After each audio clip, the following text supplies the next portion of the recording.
Hoy en 678, promesa de programón. En el Día del Periodista nos visita el ex director de Le Monde Diplomatique, Ignacio Ramonet. Abal Medina en el Senado y el rejunte de la OPO. Una década en la cual cada vez que un jefe de gabinete de este espacio político tuvo que venir a hacer esta tarea, vino a hablarles de logros y de resultados. Jamás, nunca tuvo que venir a este recinto a hablarles de ajustes o reducciones de ningún tipo de derechos. Les propongo que centremos nuestro debate en este tipo de temáticas, en la agenda de los argentinos, en la agenda de los 40 millones de argentinos, y no nos dejemos imponer la agenda mediática que algún medio hegemónico quiere obligarles a que tomen en cuenta para seguir peleando por sus históricos intereses. Anoche en TN salieron a la cancha varias alianzas. TN tendría que tener un poco más de cuidado, porque filmaba a los candidatos como salen los equipos de fútbol por las mangas, a la cancha, los tomaban en los pasillos mientras iban entrando. Parecía poco menos que los querían presentar como el equipo de TN. Ahí está llegando Mauricio Macri a los estudios a Dos Voces. Está viniendo con Miguel del Cel, Héctor Baldassi, Alfredo De Angeli, Carlos Melcoñán, también candidatos en distritos claves. Está viniendo con Miguel del Cel. Vieja chota, hija de puta. Así que si voy con la presidenta podría tomarse un buen plato de sopa también. Y yo le pateo el plato. Le puedo llegar a dejar escrito bastantes cosas en la cabeza. Carlos Melcoñán también. Bueno, contarle a la gente cómo va a solucionar los problemas de Argentina. Bueno, primero tiene que ganar Menem. La fertilización asistida es ley. Para el macrismo no todos son bienvenidos. Martiniano llegó después de 5 tratamientos de fertilización y de una búsqueda muy intensa. Queremos ver la historia de Milva, que tuvo una gran idea de hacer su propio reality. Estoy muy nerviosa porque hoy es 19 de diciembre de 2011 y con Sebastián estamos esperando los dos conocer el resultado de nuestro segundo in vitro que llegó hasta el final. Hicimos 5. Hola, Doc, soy Milva, ¿cómo estás? ¿Cómo andás? Escuchame, el resultado te dio 850. ¿Y qué es 850? No sé. Era arriba del 20 positivo.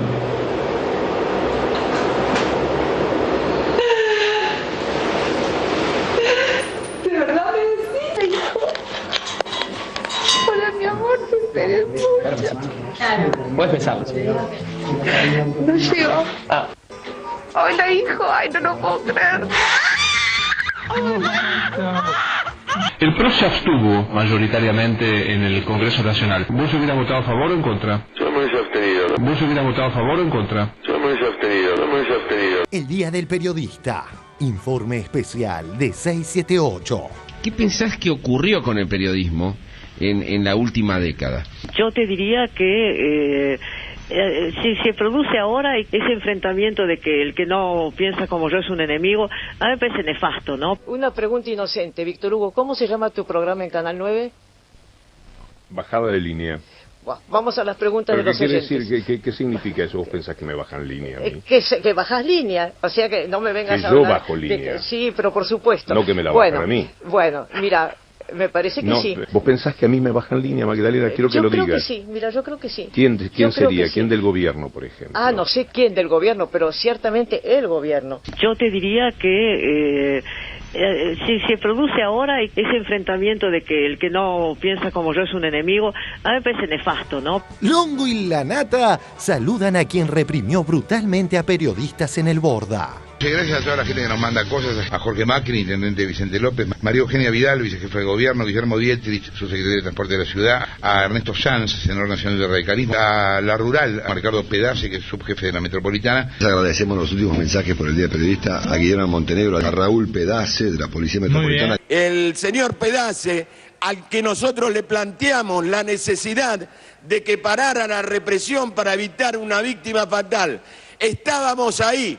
Fuimos ahí para evitar que ocurriera una víctima fatal. A Ricardo Pedace, que es subjefe de la Metropolitana. A Raúl Pedace, de la Policía Metropolitana. Otra muestra de la grandeza del país que envidia Longobardi. El presidente de Chile fue recibido por el presidente Obama en la Casa Blanca. No solamente eso, el presidente Obama dijo que Chile era un país líder en el mundo.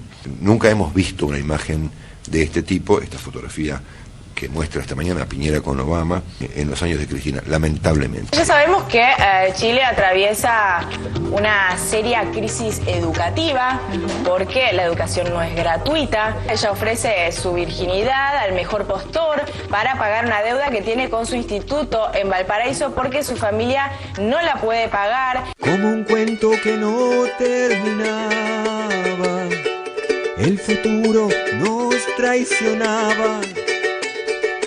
Tanto tiempo sin creer, creímos no creer en nada. Un viento fresco vendría, abriendo paso, curando heridas. Somos tantos que al dolor lo convirtió en alegría.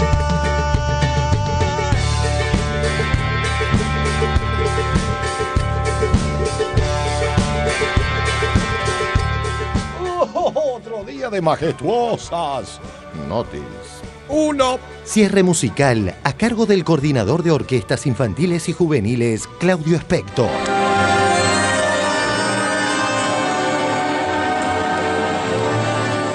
Festeja el Día del Periodista 678.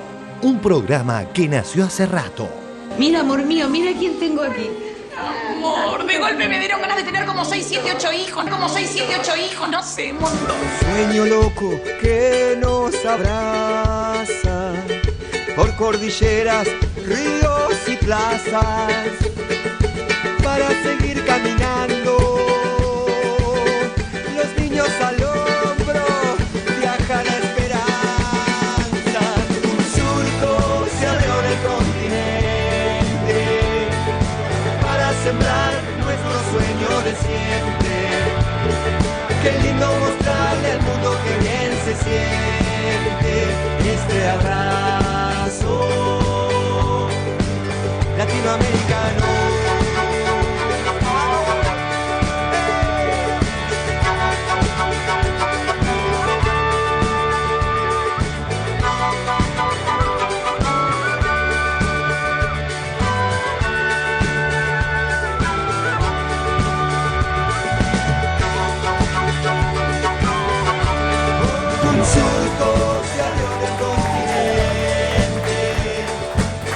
Compatriotas de la Patria Grande, reitero, compatriotas de la Patria Grande, bienvenidos a esta especialísima edición de 678, nada menos que en el Día del Periodista.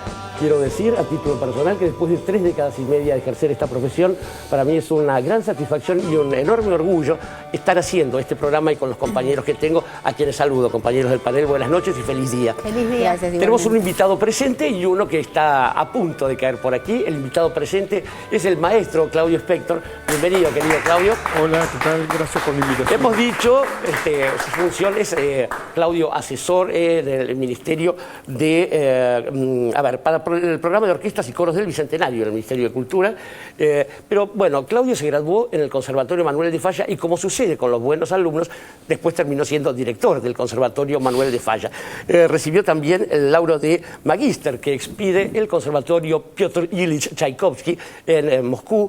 Y bueno, ha hecho tantas cosas que realmente, si me pongo a leer esto, no vamos a hacer el programa. Pero bueno, a ver, coordina el proyecto Orquestas Infantiles y Juveniles, Zonas de Acción Prioritaria en el gobierno de la ciudad. Vamos a hablar también qué pasa, cuánto cuesta la música. Claudio, un placer tenerte por aquí. Muchas gracias, felicitaciones. Muchas gracias. Felicidades. El otro invitado está al venir, está al caer, está viniendo, es nada menos que don Ignacio Ramonet. Después voy a hablarles de él, pero ya lo tendremos por aquí.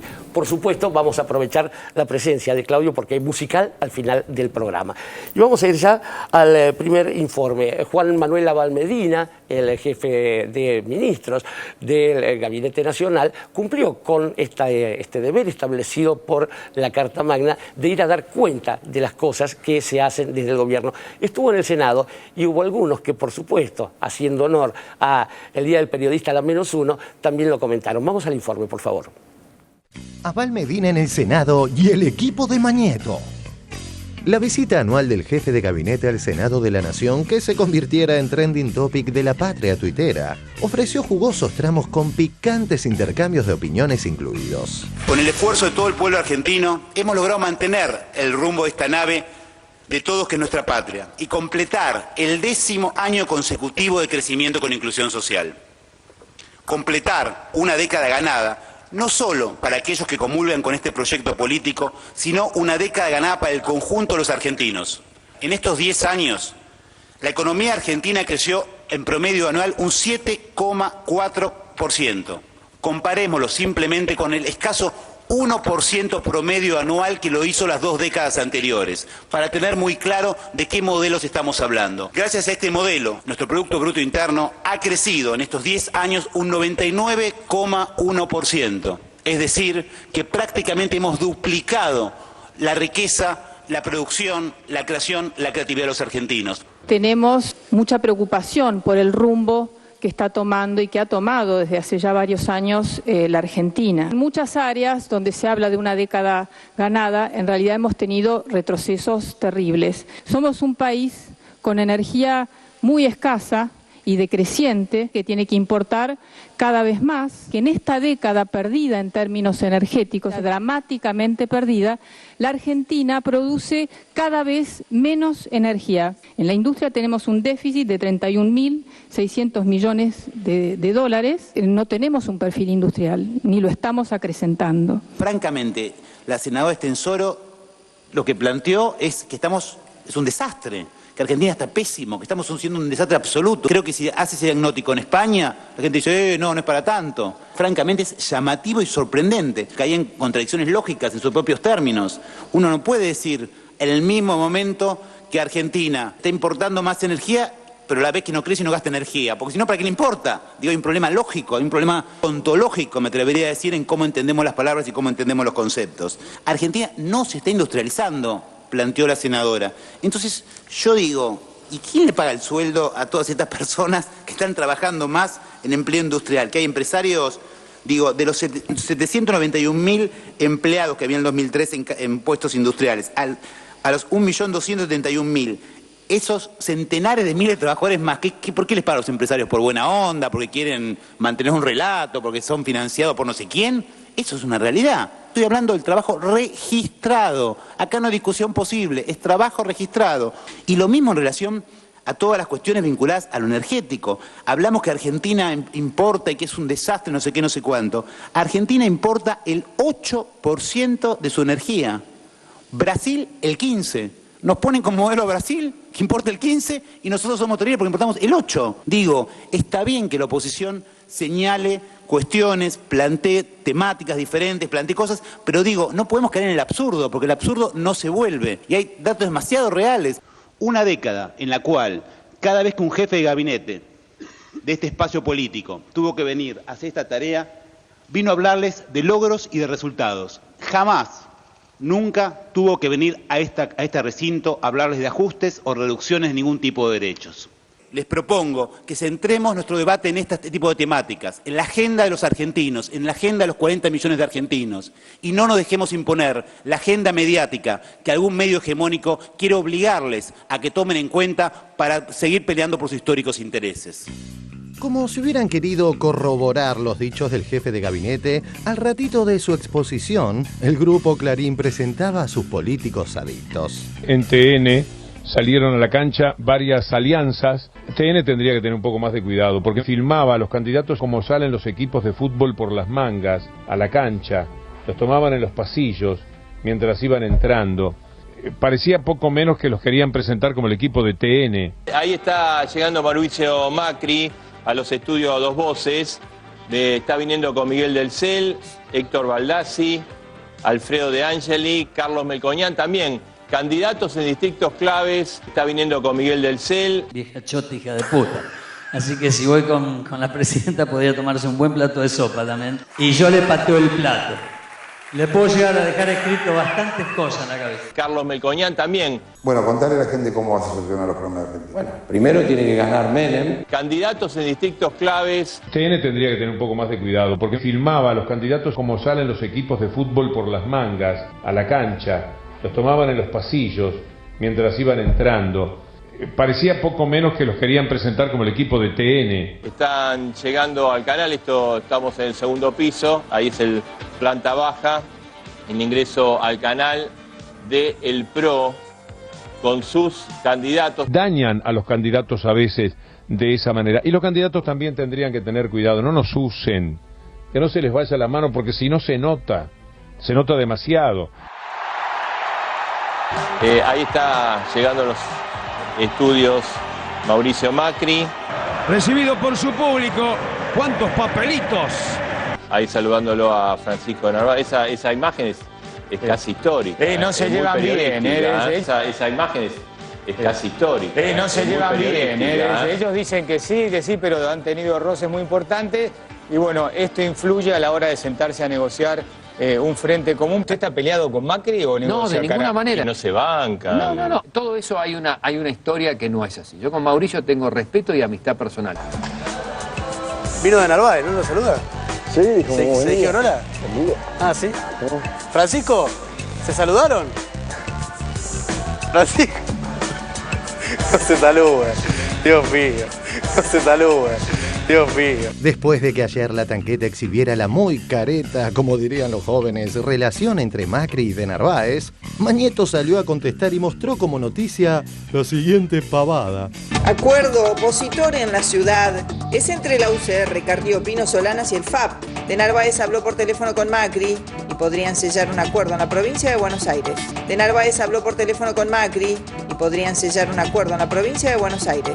Hoy es el día del periodista y sobre este jugar en tándem de Oppo y Corpo, el jefe de gabinete realizó un análisis de sumo interés. Espero que los legisladores que me acompañan en este recinto puedan superar las diferencias que nos separan y acordar conmigo en que cuando la política se retira, ese espacio no queda vacío.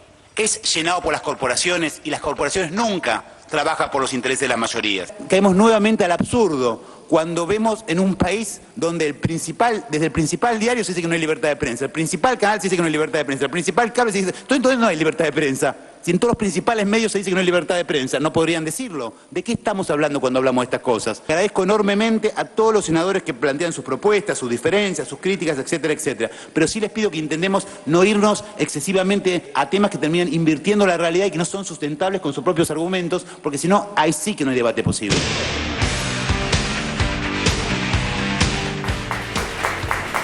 Muy bien, lo prometido es deuda. Habíamos anunciado la inminente llegada de Ignacio Ramonet y vamos a recibir con un gran aplauso a este maestro del periodismo. Ignacio, querido. Gracias, muchas gracias. Vamos a contar que Ignacio Ramonet es un gallego propiamente dicho, de Redondela, Pontevedra, si no me equivoco, pero se crió en Tánger, de modo que su biografía es tan disímil, tan diversa como su propia obra. A ver, vamos a contar algunas cosas. Es especialista en geopolítica y estrategia internacional y consultor de las Naciones Unidas. Actualmente da clases en la Sorbona, donde además, así en algún momento, es doctor en semiología e historia de la cultura por la École des Hautes Études en Sciences Sociales de París y es catedrático de teoría de la comunicación en la Denis Diderot, que es París 7, ¿no? París 7. Bueno, Le Monde Diplomatique es quizás una de las fuentes donde todos hemos abrevado alguna vez y tengo una lista de la obra del querido Ignacio Ramonet. La golosina visual encabeza en general este listado que es enorme. El pensiero único, cómo nos venden la moto con Chomsky, un libro hecho con Noam Chomsky, Televisión et Pouvoir, Un mundo sin rumbo, Internet, el mundo que viene. Ignacio Ramonet ha sido uno de los primeros científicos sociales en advertirnos, además de contarnos la globalización y entre muchísimas cosas lúcidas ha dicho alguna vez aquello de informarse estanca, informarse cansa. Y esto de que realmente es una tarea informarse. Antes de ir directamente a lo puntual del informe que veíamos, querido Ignacio Ramonet, contanos un poco cómo se plantea, viene de presidir el encuentro de las televisiones públicas aquí en Buenos Aires, entre el día de ayer y hoy. ¿Cómo se plantea este asunto de la libertad de prensa? ¿Qué es la libertad de prensa hoy en día? Bueno, la libertad de prensa, yo creo que no se puede cuestionar que hay libertad de prensa en Argentina. Me parece que sería extravagante pretender lo contrario. Curiosamente, los mapas sobre la libertad de prensa que publican las organizaciones de defensa de los derechos humanos y en particular en materia de libertad de expresión, califican a Argentina como a muchos otros países, de países en los que la libertad de prensa no está totalmente garantizada. Y también, por ejemplo, califican a un país como Ecuador como país sin libertad de prensa, ¿verdad? Y, igual que Venezuela, por ejemplo, país sin libertad de prensa. Entonces, uno se pregunta si los representantes de esas organizaciones han visitado estos países, han hecho un análisis simplemente del tipo de prensa que se publica, las radios que existen, las televisiones que existen, los sitios web que pueden existir, porque es obvio que evidentemente si hay debate en algunos países latinoamericanos hoy, no es un debate en torno a libertad o no libertad de prensa, sino este monopolio o no monopolio de los medios privados sobre la información. De ese problema se trata.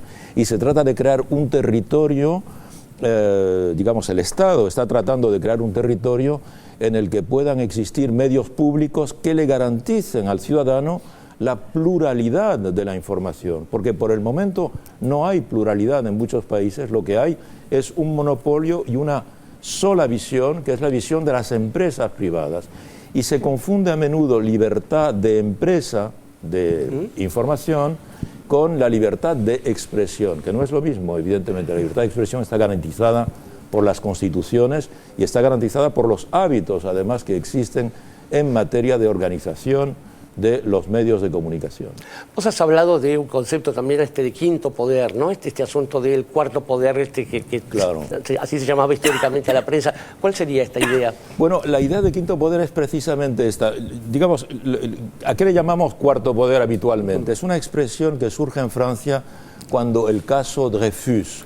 ¿Te acuerdas? Había un capitán del ejército que había sido condenado por espionaje, pero en realidad se descubrió que había sido condenado por antisemitismo. En fin, el antisemitismo condujo a condenarlo porque era judío. El Jacques de Zola está ahí. Claro, también, y entonces Émile Zola, un gran escritor francés, decidió tomar la defensa de este capitán judío condenado a ser degradado y condenado a un penal aquí en Cayena, y escribió un célebre artículo en portada de un periódico, se llamaba El periódico, y decía "Yo acuso", ¿verdad?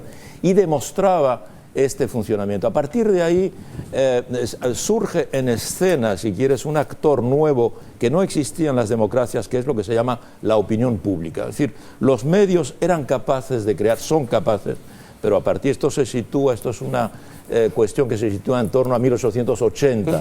Surge la opinión pública, surgen también los intelectuales como grupo de influencia en una sociedad. Y entonces se dijo, bueno, entonces las democracias modernas ya no solo funcionan con tres poderes, son los poderes de base, el poder legislativo, el poder ejecutivo y el poder judicial, sino también con un nuevo poder que es el cuarto poder.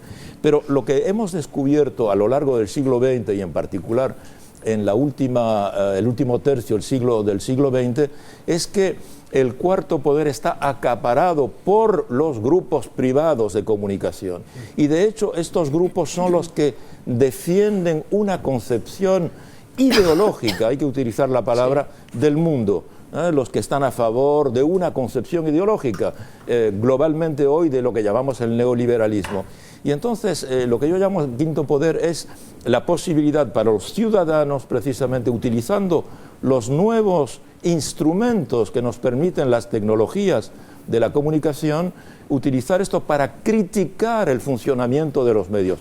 Exactamente lo que vosotros hacéis aquí en esta emisión, que es, yo diría, una referencia ahora a nivel internacional. Es decir, educar a los ciudadanos sobre cómo se puede criticar a los medios dominantes y darle a los ciudadanos la capacidad de desmantelar o de desarmar la construcción ideológica que trata de influenciarnos.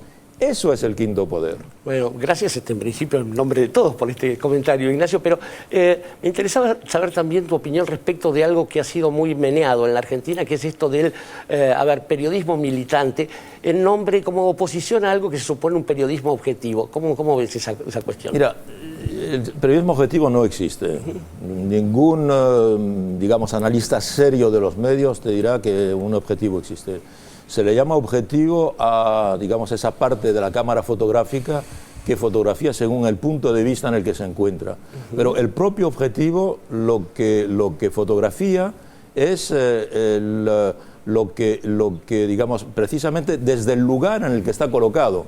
Luego, por consiguiente, ni siquiera, además hoy día, ni siquiera una fotografía puede pasar por una prueba irrefutable. Digamos, hace varias semanas un periódico pretendidamente muy serio y muy importante como El País publicó una fotografía absolutamente indiscutible en portada del presidente Chávez en el quirófano, y era una falsa fotografía. En fin, era una verdadera fotografía. No, ni siquiera era una fotografía, era un fotograma de un vídeo, de una película, y que se había tomado 6 años antes, es decir, en el 2007-2008. Por consiguiente, no hay objetividad. Y en cuanto al periodismo militante, el periodismo militante es exactamente lo que hacen los grandes grupos privados, es decir, que defienden una concepción ideológica. Lo que ocurre es que, como son muchos que la defienden, esta concepción aparece como natural y normal, porque con respecto unos a otros no hay diferencia. Entonces, si tú te diferencias con respecto a ellos, apareces tú como ideológico, claro, pero simplemente lo que eres es diferente, no ideológico. La ideología la tienen ellos. Y yo digo, además, esto lo creó, ellos creen que son originales haciendo eso y están imitando lo que ha hecho la Fox News en Estados Unidos. El canal Fox es quien ha desarrollado la idea que la información, desde el punto de vista de ellos, no debe ser objetiva. Tiene que ser una información militante, pero militante en favor de una concepción muy conservadora, muy reaccionaria. Ellos son los creadores del Tea Party, ellos son los que día a día atacan a Obama porque lo tratan de comunista o lo tratan de Hitler, en fin, confundiendo todo. Y esta concepción es la que se ha extendido en particular en los medios privados latinoamericanos, que se oponen a gobiernos que tratan, al contrario, de crear pluralidad mediática. La claridad de Ignacio Ramonet es, bueno, no cambia nunca desde hace tantos años. Claudio Spector, maestro, y usted como consumidor de periodismo, de información, ¿cómo la ve? Yo lo escuchaba a Ramonet y pensaba cómo algunos medios reivindican esto que no existe, que es el periodismo objetivo, y pensaba la diferencia con el arte. Justamente en el arte lo que se valora es la subjetividad, como cada uno pasa por el tamiz propio lo que realiza. Eso sí, el tamiz propio no significa mentir. A mí me parece que acá el problema es cuando aparece la mentira, no cuando aparece la subjetividad que no existe. Ciertamente, es amarga la verdad, quiero echarla de la boca. Tenemos a Ignacio Ramonet aquí y entonces vamos a ir al tape en memoria del Día del Periodista, en memoria porque para algunos esa profesión se ha muerto. Nosotros la seguimos considerando bien viva y coleando. El Día del Periodista. Informe especial de 678. En este Día del Periodista no se hicieron desear los quejosos discursos de quienes dejaron de ser dueños exclusivos del relato. Y de ahí sus pataleos, ¿no? Ataques, escraches, afiches contra periodistas, intimidaciones. Se busca el aniquilamiento. Después de ahí a que empiecen a detener periodistas faltan 10 minutos. ¿Estamos intolerantes? No, intolerantes es poco, ¿no? Están metiendo miedo del Estado. No nos van a callar aún cuando esta lamentable saga tenga que terminar con un muerto si es que el gobierno así lo decide. Tenga que terminar con un muerto si es que el gobierno así lo decide. Y hoy, ¿qué pensás que ocurrió con el periodismo en la última década? Yo te diría que si se produce ahora ese enfrentamiento de que el que no piensa como yo es un enemigo, a mí me parece nefasto, ¿no? Una pregunta inocente, Víctor Hugo, ¿cómo se llama tu programa en Canal 9? Bajada de línea. Vamos a las preguntas de los oyentes. ¿Qué quiere decir? ¿Qué significa eso? ¿Vos pensás que me bajan línea a mí? Que bajas línea, o sea que no me vengas a hablar. Yo bajo línea. Sí, pero por supuesto. No que me la bajan a mí. Bueno, mira, me parece que sí. ¿Vos pensás que a mí me bajan línea, Magdalena? Quiero que lo digas. Yo creo que sí, mira, yo creo que sí. ¿Quién sería? ¿Quién del gobierno, por ejemplo? Ah, no sé quién del gobierno, pero ciertamente el gobierno. Yo te diría que si se produce ahora ese enfrentamiento de que el que no piensa como yo es un enemigo, a mí me parece nefasto, ¿no? Pero desgraciadamente es una cosa que se ha producido con el kirchnerismo. Antes podías disentir, pero no con tanta virulencia. El gobierno pretende exterminar todas las voces, todas. Hay redacciones cercadas por rejas. por temor a ser invadidas por el gobierno. Hay redacciones cercadas por rejas por temor a ser invadidas por el gobierno. Voy a decir lo que me pasó a mí esta mañana, y he trabajado años en otras radios, en donde nunca jamás he visto, como vi esta mañana en esta radio, una puerta cerrada con llave. Una puerta cerrada con llave. Les confieso que es una sensación espantosa. Una puerta cerrada con llave. Nunca jamás he visto una puerta cerrada con llave. Soy periodista porque somos capaces de dar nuestra vida por esto, y cuando digo nuestra vida quiero decir eso, nuestra vida. Soy periodista porque soy tan soberbio como para decir esto no le importa a nadie, y no lo sé, porque en realidad no me importa a mí. Y con eso termino favoreciendo finalmente la confusión que hace que piensen que las noticias que se consumen son importantes, que se deben consumir noticias todos los días.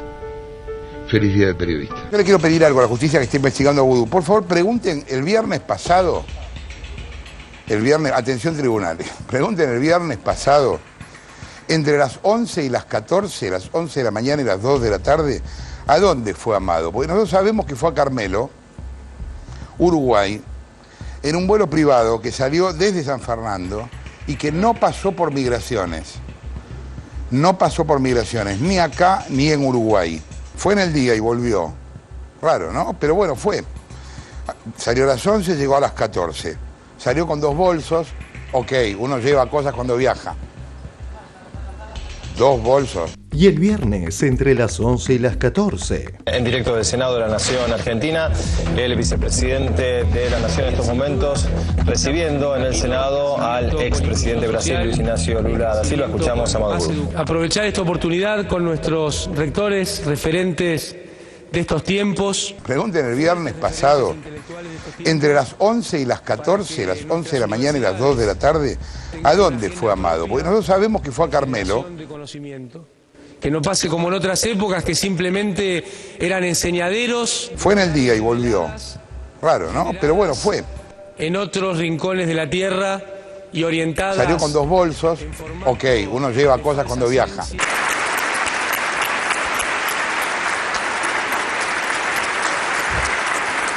Feliz Día del Periodista. Nótese que Lanata y Longobardi, justamente en el Día del Periodista, agradecen los saludos de Ricardo Raúl Pedace, quien fuera el responsable del operativo donde la Metropolitana reprimió brutalmente a médicos, pacientes y periodistas. Gracias a toda la gente que nos manda cosas, a Jorge Macri, intendente Vicente López, María Eugenia Vidal, vicejefe de gobierno, Guillermo Dietrich, subsecretario de Transporte de la Ciudad, a Ernesto Sanz, senador nacional de Radicalismo, a La Rural, a Ricardo Pedace, que es subjefe de la Metropolitana. Agradecemos los últimos mensajes por el Día del Periodista a Guillermo Montenegro, a Raúl Pedace de la Policía Metropolitana. El señor Pedace, al que nosotros le planteamos la necesidad de que parara la represión para evitar una víctima fatal.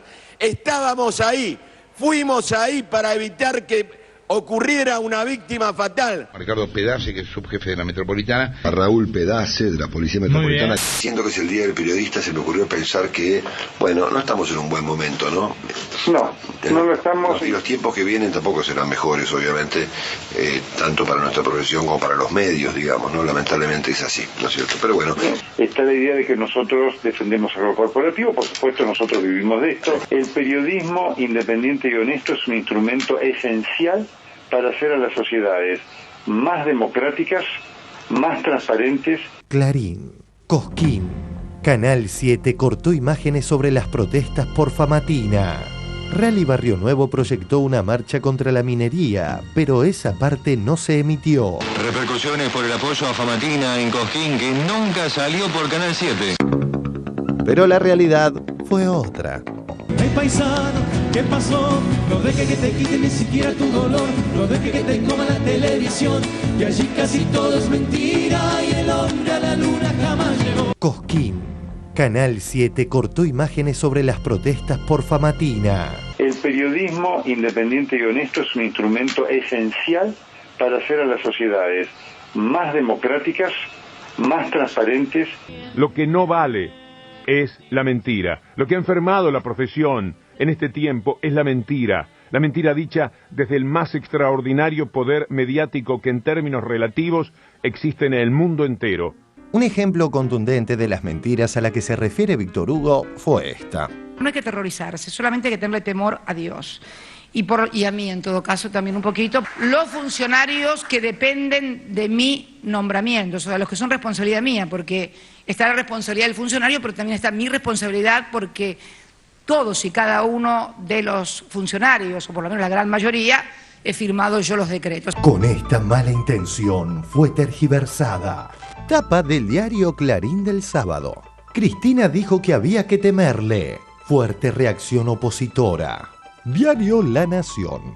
Solo hay que tener temor a Dios, y a mí en todo caso también un poquito. Señora Presidenta, se le teme a los dictadores, a los déspotas, a los tiranos. Me impacta saber que usted es feliz sabiendo que le tienen miedo. Que usted se enorgullezca de generar miedo, espanta. Hay que tenerle miedo a Dios y un poquito a mí. Hay que tenerle temor a Dios y a mí. Así salió a advertir la presidenta sin identificar el destinatario de la advertencia. Por lo menos los funcionarios que dependen de mi nombramiento. Así salió a advertir la presidenta sin identificar el destinatario de la advertencia. Mi pedido es, no mientan más los que mienten para envenenarnos la vida. El establishment periodístico se queja de una supuesta violencia gubernamental contra ellos. La realidad es que los verdaderos ataques contra el periodismo se vivieron en otras épocas. Humillar, amenazar, apretar, tratar de que la familia tenga miedo.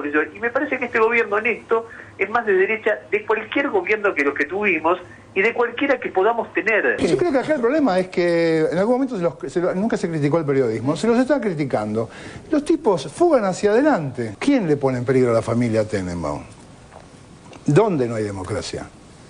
¿No es peor cuando en otros gobiernos te llamaban a los periodistas por teléfono y los asustaban? Hernán López Echagüe, ¿qué pensás respecto a los escraches a periodistas? Como a la Nata, Tenenbaum. Le estás preguntando a una persona que tiene una cuestión personal en el tema. A mí en esa época me dieron un navajazo y aparecí 2 veces en terapia intensiva. ¿Qué le quitó el ministro Rocauf ahora? ¿Qué te comentó él? Bueno, el ministro Rocauf realizó la visita y se comprometió a investigar hasta las últimas consecuencias de todo esto. Me dieron un navajazo y aparecí 2 veces en terapia intensiva. Hubiese preferido 1000 carteles con mi cara. Yo creo que se exagera. Esto fue en el año 93, el mismo año en el que también hicieron denuncias por amenazas de muerte, en serio. Bonelli, Magdalena Ruñazú. Cuando uno toma el oficio de informar, quiere decir que está listo para que le corten la cara. Es una cosa que realmente llama la atención. Antes podías disentir, pero no con tanta virulencia. Cuando uno toma el oficio de informar, quiere decir que está listo para que le corten la cara. Es una cosa que realmente llama la atención. Fue un hecho realmente que no solo el golpe me dolió el corazón, el alma. Por la impotencia que uno siente, porque uno juega con unas cartas y le vienen con otras, ¿no? Y bueno, estos son los gajes del oficio. Así como se agreden a otros sectores de la comunidad, se agredió y se amenazó a los periodistas. Es un gobierno muy conservador. Está a la derecha de Menem. En el mes de noviembre de 1993 fue encontrado muerto en el Riachuelo el periodista Mario Bonino. Y reclamo al mismo tiempo del esclarecimiento del asesinato de José Luis Cabezas. Es un gobierno muy conservador. Está a la derecha de Menem, está a la derecha de Duhalde. ¡Deténganlo! ¡Deténganlo! ¡A vos te pago para que me defiendas! ¡Cagones que están adentro! ¡Se abre la puerta! ¡Firmalo! ¡Firmalo! ¡Cagones! ¡Hijo de mierda! ¡Vos también, la concha de tu madre! ¡Prende la cámara! Está a la derecha de Duhalde. Y me parece que este gobierno en esto es más de derecha de cualquier gobierno que los que tuvimos y de cualquiera que podamos tener. Tenemos una compañera que fue periodista y fue muy crítica en los años 90 y escribió y dijo lo que quiso. No hay más libertad hoy que en los años 90. Hubo libertad en los años 90 y hay libertad hoy. Es mentira que hay más libertad hoy. En los 90, diputado, no venga a hablarme a mí del periodismo en los 90. En los 90 no podíamos poner las casas a nuestro nombre porque nos las ganaban en los juicios de calumnias e injurias y se quedaban los funcionarios con las casas de los periodistas. Y el juicio de calumnias e injurias no existe más porque este gobierno lo derogó por la ley que despenalizó las calumnias e injurias. En los 90 nos llamaban a las casas amenazándonos cuando nos oponíamos al indulto y nos llamaban los militares y nos amenazaban con matarnos y existía la posibilidad de que nos mataran. En los 90 conocimos el terror cuando enterramos a José Luis Cabezas. Eso es ir contra la libertad de expresión. El pensamiento del periodismo corporativo se resume a la perfección en esta charla entre un representante de la CNN y el Rafa Correa. El presidente Juan Manuel Santos obtuvo por la preparación, obviamente, de esta cumbre y ser el anfitrión de la Cumbre de las Américas, una portada en la prestigiosa revista Time. Mucha gente lo ve no solo como el regreso de Colombia, sino también como la posibilidad de poner a Juan Manuel Santos como estratega regional, como un líder regional. No creo que sea la revista Times y su portada la que decida si regresa a un país o no al concierto internacional y todas las cosas que se dicen, ¿no? Lo que digo es que la revista Time, que es una revista estadounidense, alaba el hecho de que América Latina, y en este caso Colombia, ha crecido y se ha portado como un elemento que demuestra, digamos, una democracia sólida en las Américas. Ah, qué bueno. Esta es la revista Time la que certifica la buena conducta, el buen comportamiento económico y la buena postura democrática. Eso lo dijo usted, ¿no? ¿Sabe cuántos latinoamericanos leen aquí la revista Time? Ya empecemos a pensar en función de nuestras propias realidades, nuestras propias necesidades, a superar un poquito, con todo respeto, ese neocolonialismo. Caminemos con nuestros propios pies, como decía José Gervasio Artigas. O sea que a usted no le agradaría incluso ser portada de la revista Time, no le interesa. Ni me va ni me viene. Okay. A mí lo que me interesa es lo que piense mi mandante, que es el pueblo ecuatoriano y los pueblos de nuestra América. Contundente postal del cambio de época, la constituye este brindis entre la nata de los 90, Menem y Cavallo. Vamos a brindar con el Menem, ¿sí? ¿Cómo no? El otro Cavallo, si quiere sumarse, con gusto. Sí, vení, Mingo. Hacele un poco de publicidad a mi vino. Felicitaciones. Gracias, felicitaciones. Le quiero decir que está confirmado. Ah, sí, no, ya me enteré. ¿Se imaginan a Barra Dorio con Cristina y Lorenzino y la presidenta diciéndole al ministro: vení, Hernán, hacele un poco de publicidad a mi vino? ¿No estaríamos ante un escándalo nacional?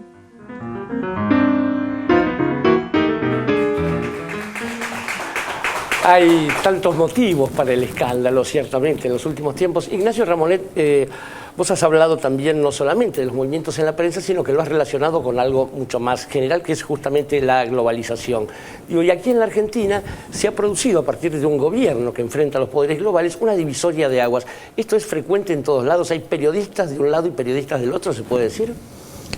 Bueno, en todo caso en América Latina es bastante frecuente este tipo de debate, porque es cierto que los grandes grupos mediáticos han tomado posición en favor de la globalización. Desde el principio, digamos, del desarrollo, de la expansión de la globalización, digamos desde los años 80. Antes de los años 80 no hay globalización, que es esencialmente el hecho de que el poder financiero es el poder dominante, por sobre el poder político. Pero el poder financiero no es dominante más que en la medida en que usa un instrumento de convicción colectiva, que son los medios de comunicación. Es por consiguiente un poder, digamos, gemélico. Es decir, con el poder financiero va el poder mediático, el poder financiero tiene el poder real y el poder mediático tiene el poder intelectual e ideológico de convencer a la gente, a la ciudadanía, que lo mejor que le puede ocurrir es aceptar la globalización. Ese es el paraíso en tierra. Por eso los grandes grupos mediáticos son defensores de la globalización como actores, en tanto que actores de la globalización. El grupo mediático emblemático de nuestro tiempo es Murdoch, ¿verdad? De News Corporation. Y News Corporation es un grupo planetario. Pero por otra parte, las nuevas multinacionales de la comunicación hoy con las nuevas tecnologías, digamos Google, Apple, Facebook, Twitter, también son actores de la globalización, porque efectivamente están en todas partes. Y por consiguiente, estas empresas, Google en particular, por ejemplo, también defienden la globalización y también son instrumentos hoy día de la nueva configuración, digamos, de los grupos mediáticos dominantes en el sector de la web, como antes era en el sector de los grupos que solo tenían prensa escrita, radio, televisión y algunos sitios web poco a poco han ido añadiéndose a ello. Bueno, aparte de eso es la explosión del periodismo de la que habla un tal Ramonet también. ciertamente teniendo a Ignacio, yo le pido disculpas a mis compañeros porque no les he cedido la palabra y quizás lo que quieran es hacerle más preguntas. Cintia García. Sí, y reflexionar, porque hoy, por ejemplo, lo que sucede en el Día del Periodista, y me parece interesante, tal vez Ramonet lo sabe, hay un conflicto gremial profundo dentro del gremio de los periodistas gráficos que no pueden definir sus paritarias.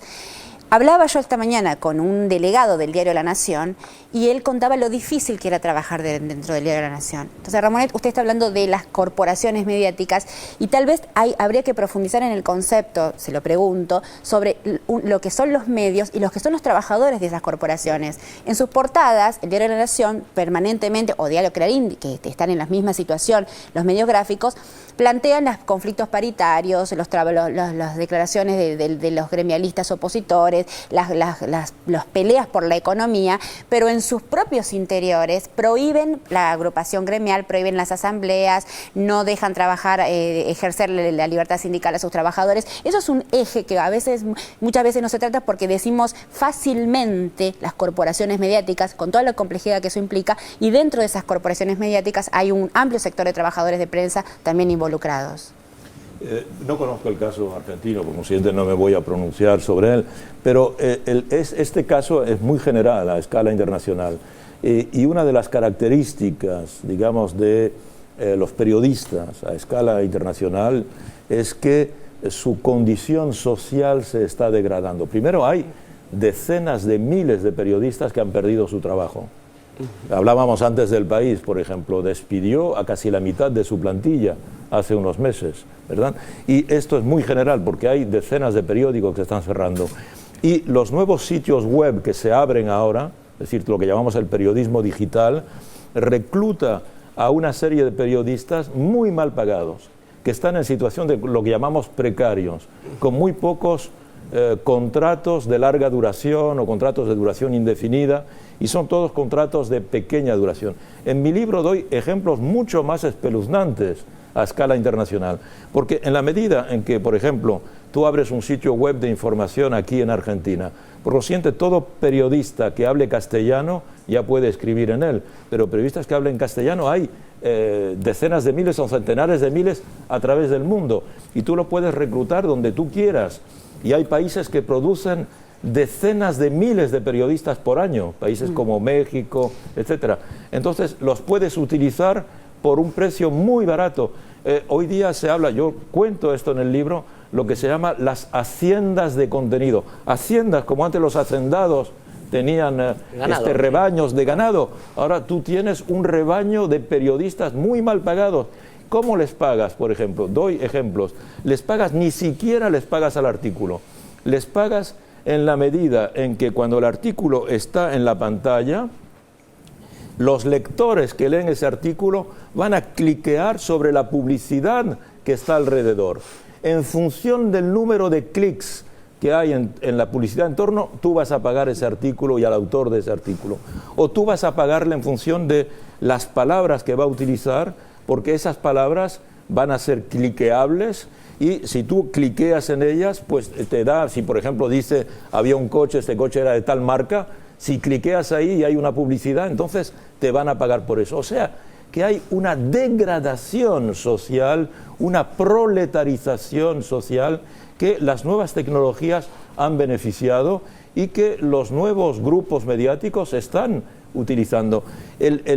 La situación de los periodistas es una situación desde el punto de vista social y profesional que se está degradando ampliamente a escala internacional. Qué notable, notable. ¿Sabes? Quería decirle... Bueno, no, sí. Ella. Mariana Moyano, por favor. Dos cosas. Una, a contar sobre lo que planteaba Cintia de las paritarias. Hoy hubo un hecho histórico. Después de 27 años en el gremio gráfico de prensa hubo un paro en todas las redacciones escritas de la Argentina y fue una manifestación al mediodía, la 9 de julio, muy grande. Yo tengo 25 años de periodismo, no lo había visto nunca, porque hace 27 que no hay un paro de estas características, y se pasó por encima del silencio, y se pasó por encima del miedo, y se pasó por encima de muchísimas cosas, y había periodistas muy cercanos al gobierno y periodistas muy lejanos al gobierno, con lo cual no importa porque no pasa por ahí, sino porque se rompió el miedo en este país que dicen que no hay libertad de expresión.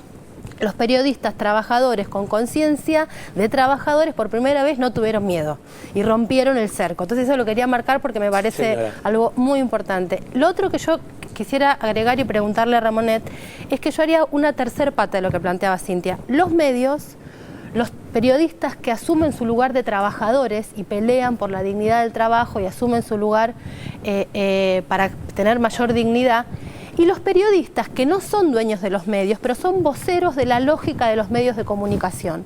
Y en estas jornadas de la televisión pública, hoy justamente se discutía el concepto de pluralidad. Entonces la discusión quedaba encerrada entre, lo digo rápidamente, tener en un medio de comunicación a un conductor radical y un conductor peronista. Vamos a decir rápidamente así para que se entienda lo que quiero decir. La pluralidad quedaba cerrada a eso. Y yo me enojaba mucho porque decía, para mis adentros, porque no quería ser grosera con nadie, pero pensaba que la pluralidad en realidad en este momento en la historia de Latinoamérica, justamente lo que es que los temas que están en los márgenes ingresen al centro del debate. Por ejemplo, discutir lo que pasa con sectores sociales que no tenían voz o que si la tenían eran desde la lástima. Pienso, por ejemplo, en mujeres pobres, aquella etapa de la fábrica de hijos que hizo Clarín. Hoy que esas mujeres puedan hablar, no desde su condición de pobre, sino desde otra condición, que estén en el centro de la escena. Quiero preguntarle si esto que yo planteo como pluralidad en serio es un disparate o en realidad tiene que ver con la verdadera discusión de lo que es la pluralidad en los medios de comunicación. Me parece absolutamente lógico y muy pertinente, ¿no? Porque es una de las maneras de introducir pluralidad en la temática, porque globalmente la prensa tiene una agenda que es muy semejante, los medios en general tienen la misma agenda, que es uno de los problemas, quién marca la agenda. En la discusión que hemos visto antes a propósito de Santos en Time, lo vemos bien, quién marca la agenda, dice Correa, la marca el semanario Time, quién marca la jerarquía, vamos a discutir porque Time ha decidido que tal presidente es más importante que otro. Y precisamente una de las características de una redacción verdaderamente autónoma es que ella marcase su propia agenda, su propia jerarquía temática, ¿verdad? Es decir, ¿qué es lo que estamos defendiendo? Cuando defendemos el principio de los medios públicos, ¿verdad? Los medios de servicio público, estamos defendiendo unos medios que son concebidos y producidos por profesionales a los cuales el gobierno, el Estado, les garantiza precisamente la libertad y la autonomía para que hagan verdaderamente un trabajo profesional, porque no tienen el imperativo de la publicidad, del dinero, de la rentabilidad, etc. Primero les garantiza condiciones sociales dignas, que es muy importante y que cada día son más escasas. Voy a añadir otro ejemplo a ese respecto. Y por otra parte, estos profesionales tienen que hacer prueba de creatividad, porque si tenemos, pongamos, una televisión pública que en definitiva hace exactamente lo mismo que hace la televisión privada, pero con otro color, etcétera, no hemos avanzado tanto. Hay que encontrar nuevos temas, jerarquizarlos de otra manera. Lo que quiero decir desde el punto de vista social es que también lo que le da cohesión social, por ejemplo, estos periodistas gráficos que hoy se han manifestado, es que también hasta ahora los periodistas trabajan o trabajaban, no sé si hay que hablar al pasado, en redacciones. Es decir, que por la mañana salen de su casa y van a su despacho donde encuentran a sus colegas, que son las oficinas del periódico, de la radio, de la televisión. Pero con las nuevas tecnologías esto está desapareciendo. Cada uno trabaja en su casa y el contacto se hace por vía de las redes sociales.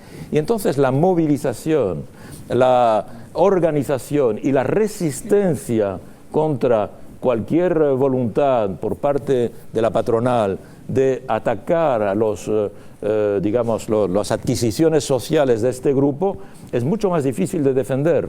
Entonces, como vemos, está todo cambiando y efectivamente hay que tener una reflexión muy global a la vez sobre el instrumento, sobre el contenido y, claro está, sobre el tipo de relación que hay que tener entre colegas. Bien, yo debo decir que para un peronista no hay nada mejor que otro periodista. Orlando Barone, querido. Sí, bueno, se refería, Ramonet, a los libros que yo traje acá, que uno es La explosión del periodismo, sí, señor, cuyo autor es 2011. Él, obviamente, y La crisis del siglo. Lo traje para que me lo firmara. Por supuesto que los he leído y además todos hemos leído acá, sí, obviamente, o sea que te conocemos. Gracias. En lo que se dice conocer culturalmente, a eso me refiero. Vos hoy hablaste del objetivo de la Cámara, fue interesante porque yo recordé automáticamente a un poeta español, a una cuarteta famosa cuando uno era escolar, que es "El mundo es según el color del cristal con que se mira". Absolutamente. Creo que Campoamor es el poeta. No me acuerdo. Entonces, de inmediato pensé eso, y de inmediato cuando vos le hiciste la pregunta, que tenía que ver con la jerarquía tal vez, y hoy es el Día del Periodista acá en la Argentina, y generalmente el periodista tiene una tendencia, tenemos una tendencia, para no hablar en nombre de los demás, a creer que somos libres todos. Hay una arrogancia, y vos acabás de decir que hay alguien que nos manda, ese quinto poder que nos manda. ¿Por qué el periodista sigue creyendo dentro de la pecera que es libre? ¿Se entiende la pregunta? ¿Por qué sigue creyendo en esa libertad, sabiendo con su inteligencia que no es libre? Bueno, porque quizá haya dificultades objetivas, humanas, a verse desde fuera de sí mismo, ¿verdad?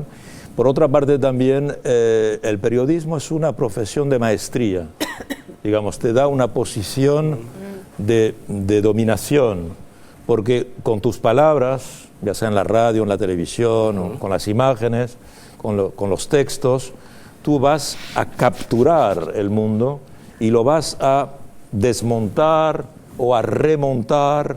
Entonces, esa posición de maestría es tal, te da tal sentimiento de poder, que no puedes imaginarte que en realidad eres una marioneta agitada por otros. ¿Entiendes? Y no querés. Porque lo más difícil siempre de ver es la alienación, claro está. Y en este caso, como en otro, lo que ocurre es que nosotros pensamos que son alienados los que trabajan con sus manos. Y cada vez más en el mundo en el que estamos, que es un mundo en el que todo el mundo tiene diplomas, ha pasado por la universidad, etcétera, vivimos en un mundo en el que ahora los manipulados somos los instruidos. Cuando antes pensábamos que instruyéndose nos desalienábamos. Pero ahora hay otro nivel más complicado. ¿No cree Ramonet que en todo caso lo que los periodistas hacemos es buscar la grieta para ejercer este oficio con libertad? No, yo creo que sí tenemos libertad. En todo caso, uno tiene que repensar qué es la libertad, ¿no? ¿De qué la libertad para pensar? Esa frase de Hellman que dice, no siempre dije todo lo que pensaba, pero todo lo que dije lo pensaba. Claro. Uno no va buscando las grietas. Otra cosa que le quería preguntar es sobre la ideología. Me parece que hay que reivindicar, y le consulto a usted, tal vez estoy yo equivocada, el ejercicio del periodismo con ideología. Lo que pasa es que hay que visibilizarla, decir desde qué ideología, desde qué subjetividad uno habla. Claro. No, el periodismo, yo defiendo un periodismo comprometido con esta idea de que la objetividad no existe, lo que existe son subjetividades asumidas, evidentemente. Pero el hecho de ser subjetivo no quiere decir que hay que ser caprichoso. No sé, yo puedo tener tal o cual posición o simpatía por tal corriente política, pero en tanto que periodismo no voy, en la medida en que expreso esa simpatía, no voy a suprimir todo mi espíritu crítico, mi sentimiento de necesidad de analizar las realidades para simplemente ser el servidor de una corriente ideológica. Ese periodismo no nos interesa, no me interesa. En cambio, lo que sí me interesa es que, tomando una posición, yo lo que pueda decir lo diga en base a hechos concretos, a datos concretos, a elementos muy concretos, factibles, que cada cual pueda verificar, ¿verdad? Es decir, estoy al servicio, lo que estoy haciendo es un análisis, pero en base a unas realidades que ellas no pueden ser contradichas, ¿verdad? Entonces, a partir de ese momento, estoy efectivamente defendiendo una posición comprometida, pero no la estoy defendiendo caprichosamente, ¿entiendes? O ideológicamente. La estoy defendiendo porque con hechos muy concretos estoy demostrando que lo que está ocurriendo, ¿verdad? ¿Ah? Es decir, y evidentemente esta es una posición que yo creo que es mucho más honesta que la que consiste en decir, en realidad yo soy objetivo, totalmente libre de lo que hago, nadie tiene influencia en mi pensamiento, etcétera. Porque esa posición no existe, sabemos que no existe, claro está. Firmado Dios abajo. Claro, firmado Dios, exactamente. Claro. Solo Dios, y ha habido que inventar a Dios, porque no lo hemos encontrado en tierra, ha habido que inventar a Dios para inventar a alguien que tenga todos esos poderes. Bueno, ahora se inventó también Superman y sale la película dentro de unos días. Es cierto, Sí. y es británico, ojo al hilo. Sí. En realidad yo quería hablar a un trabajador con las manos, como es Claudio Spector, pero vamos a irnos a un corte. Ignacio, te tienes que ir. Me tengo que marchar, desgraciadamente. Así que nos gustaría retenerlo contra su voluntad aquí. Voy a pedir yo un aplauso para Ignacio Ramonet, porque realmente es un gran placer y un honor tenerte por aquí. El tipo de cortes que hacemos en 678 son estos, cortes publicitarios. Ya volvemos.